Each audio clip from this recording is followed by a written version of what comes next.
Starting version 23.6, Azure Hybrid Group Policy Targeting is now supported. But before you can use the function, you will need to activate Azure Active Directory from Agent Configuration.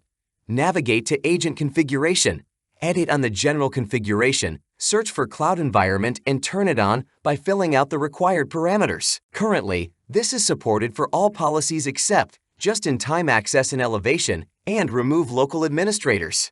Before you configure EPM to support Azure Hybrid users and groups, make sure that all Azure permissions are updated. Once updated, you will be able to create policies to target Azure Hybrid users and groups. For step-by-step guide, please visit CyberArk Docs.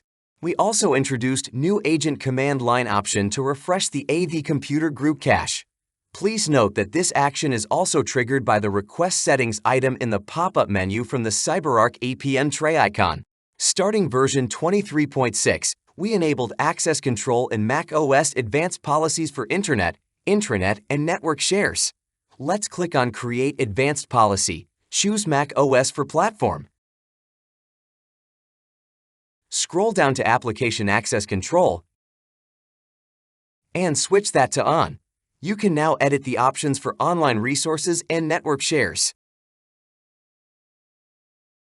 We have added a new Policies Summary report to the New Reports page that generates a list of all the policies in the set, except Threat Protection Policies.